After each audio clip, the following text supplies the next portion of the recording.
Merci à vous tous. Donc c'est pas Christina, c'est Pierre Colexec de la société Cornerstone. Et aujourd'hui, je vais vous parler de Learning Impact Business. Alors, la télécommande. Donc c'est assez osé, hein. On parle de Learning et d'Impact Business.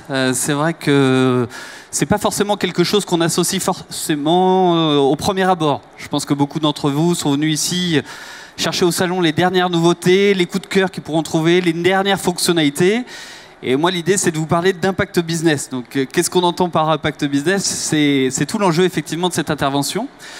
Donc, juste pour me présenter, moi, ça fait 10 ans que j'accompagne les RH dans la transformation digitale, à peu près 5 ans sur les enjeux de formation et de talent au sens large. Donc, j'ai une bonne connaissance, effectivement, des attendus des entreprises et de l'accompagnement nécessaire, en tout cas, à la réussite de leurs projets. Alors pour toujours faire le lien entre Learning et Impact Business, voilà, je vais vous expliquer un petit peu d'où c'est venu. C'est qu'au début, on s'est dit, on va vous parler beaucoup de pédagogie avec le Learning. On va vous parler de conformité aussi. Certains d'entre vous ont des besoins de certification, de compliance. On va parler également de social learning, comment on va pouvoir développer des communautés, comment faire en sorte que les gens échangent entre eux. On va vous parler de curation de contenu, puisqu'il va falloir aller filtrer ces contenus, alimenter vos plateformes. On parle aussi de gamification, de technologie forcément, de digital learning.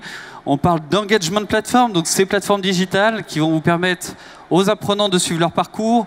On va parler aussi d'intelligence artificielle. Tout le monde effectivement a ce mot à la bouche aujourd'hui. On parle de réalité virtuelle, d'adaptative, donc des formations qui sont personnalisées pour vos collaborateurs. Tout ceci, effectivement, c'est des choses que nous proposons aujourd'hui à nos clients.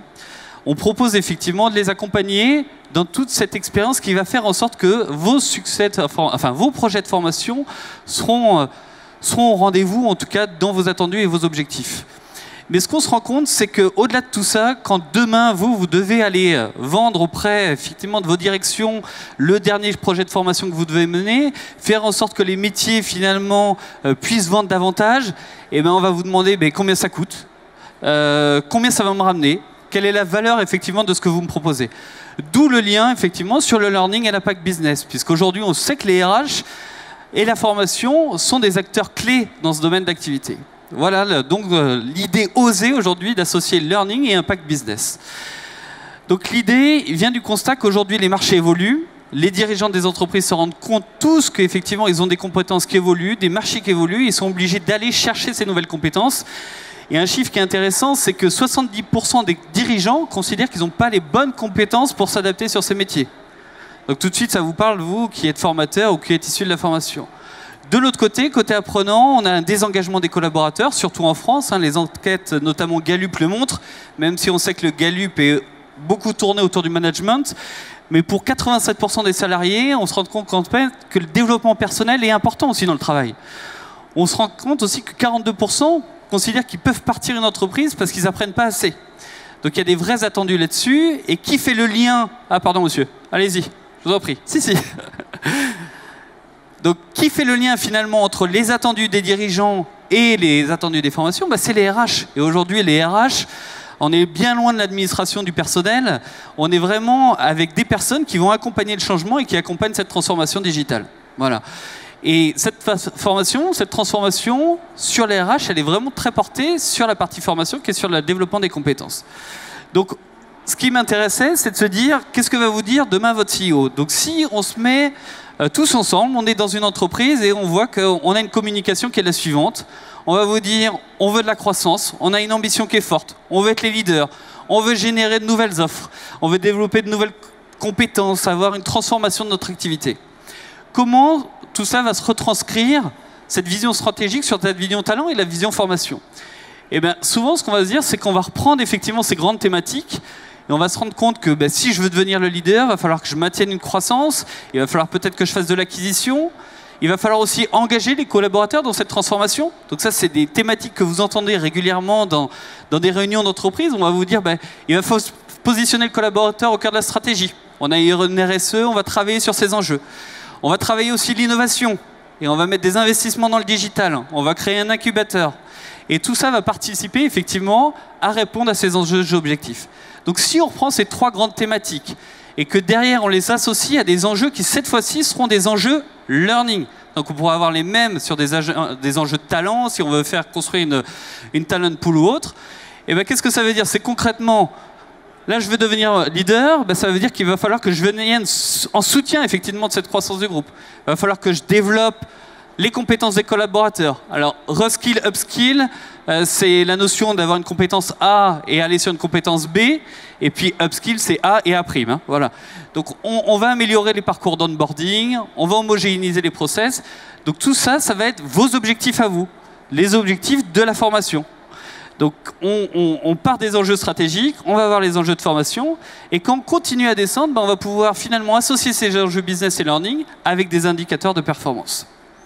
Et donc, on définit avec certains de nos clients ou prospects des indicateurs de performance qui les semblent leur plus pertinents possible. Donc, il y en a tout un tas, effectivement, d'indicateurs qui peuvent être trouvés. Quelques idées, c'est, par exemple, l'augmentation de la formation en ligne. On a des plateformes digitales, donc on va essayer d'aller chercher, finalement, une partie présentielle sur une partie digitale pour, effectivement, me permettre de réduire mes coûts.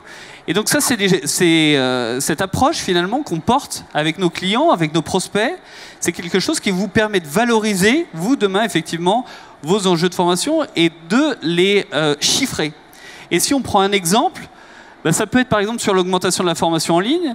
Et ben, on va se dire, avec vos chiffres, hein, j'ai par exemple 2500 collaborateurs ou plus, j'ai un salaire de temps, j'ai tant de présentiel, des coûts moyens en présentiel et en ligne, et je vais pouvoir estimer les gains de la mise en place, effectivement, à hauteur de temps de cours en online. Et donc, on a une équipe dédiée qui travaille avec vous, avec nos clients, avec nos prospects, pour vous aider, effectivement, à calculer ces gains financiers. Et ça, c'est qu'un exemple sur l'augmentation, effectivement, de la part du online. Ça peut être aussi ce qu'on appelle le time to productivity en anglais, c'est-à-dire l'idée d'être le plus rapidement sur les compétences métiers. Et donc là, on va pouvoir avoir, par exemple, de la même manière, un gain financier si on se dit qu'on va développer de la mobilité davantage, effectivement, plutôt qu'aller rechercher de nouvelles personnes et faire monter ces personnes avec un programme d'onboarding qui soit plus performant plus vite et qui va me générer tant de gains. Donc voilà l'illustration. L'idée, c'était de vraiment vous dire qu'aujourd'hui, on peut parler très simplement du learning et de ses impacts business et de la création de valeur associée, et que tout ça peut être monétisé. Et on entend beaucoup parler de création de valeur. La création de valeur, elle est légitime, et en tout cas, il faut en parler dans la formation. Et on n'en parle pas assez, et donc c'est pour ça qu'on a pris ce parti aujourd'hui, d'en parler aujourd'hui. Donc je suis relativement en avance sur les 15 minutes qui me sont allouées. Donc certains me demandent de recommencer depuis le début, c'est ça? Pardon?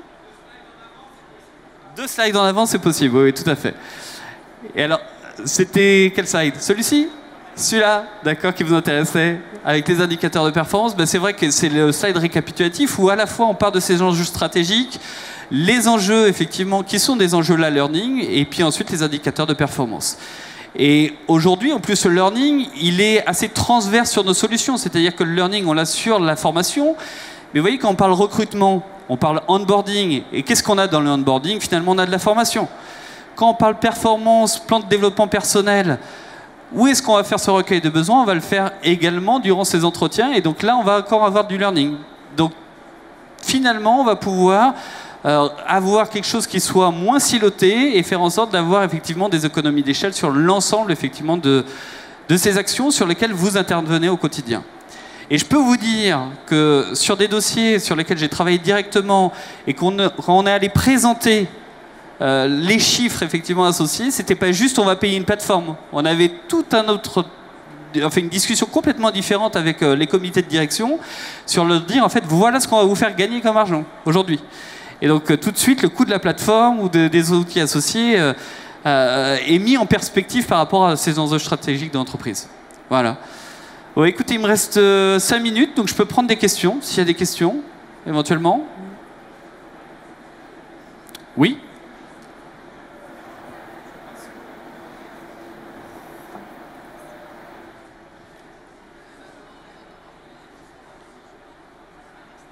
Bonjour, Adrien Badeggi.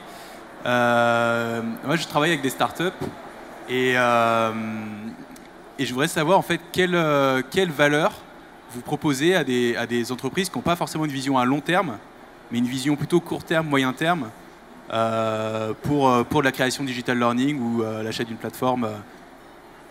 Donc typiquement une startup qui voudrait s'engager dans le digital learning pour son personnel. Alors, c'est une question intéressante qui est la question effectivement de la vision qu'on peut porter. C'est vrai qu'on est tous à regarder à 6 mois, à 3 mois au quarter, et on va animer une table ronde là, juste après sur effectivement comment bien acheter son plan de formation digitale. Et une de mes recommandations, c'est justement d'essayer de lever un petit peu la tête et d'essayer, si possible, quand même d'avoir une vision au moins à 2-3 ans de ce qu'on peut faire. Parce que vous n'imaginez pas le nombre de structures que je rencontre qui ont acheté une plateforme qui était la meilleure du monde et 2 ans plus tard, même s'ils sont satisfaits, ils se disent mais ça répond plus à mes enjeux. Parce que tout simplement, ils étaient encore très silotés ou sur des objectifs très court-termistes. Et finalement, ok, ils sont partis sur du social learning. Ils ont parfois eu des taux de complétude qui étaient les bons, ou pas forcément. Et puis ils se disent, bah, moi, ce que je voudrais aujourd'hui, c'est finalement faire en sorte que je puisse avoir quand même un monitoring de cette donnée, et je ne l'ai pas. Donc ils sont partis sur une super solution, mais 2 ans plus tard, ils doivent en changer. Donc moi, ce que j'allais dire, c'est que ce n'est pas parce qu'on est une start-up qu'on doit se dire on n'est que sur de court-termistes. Et si on doit faire un investissement, pour moi, l'idéal, c'est qu'il soit quand même un minimum pérenne dans le temps. Et qu'on puisse avoir en tout cas cette vision, même si effectivement sur les organisations, c'est plus ou moins compliqué. Mais ne vous dites pas que dans les grands groupes, la vision stratégique, c'est quelque chose d'évident. Hein. C'est des choses qu'on retrouve aussi dans les grands groupes. Et je peux vous dire que des fois, on sort ces slides et tout le monde tombe par terre parce qu'en gros, on leur demande mais qu'est-ce que vous faites là pour les 3 mois qui vont venir, hein. Donc, c'est pas que les startups en tout cas qu'on se sujet là. Mais en tout cas, chaque fois, on essaie de leur dire bah, essayez de regarder à au moins 2-3 ans. Voilà. Une autre question ?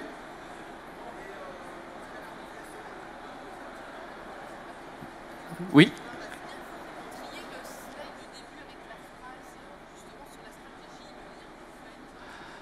La slide...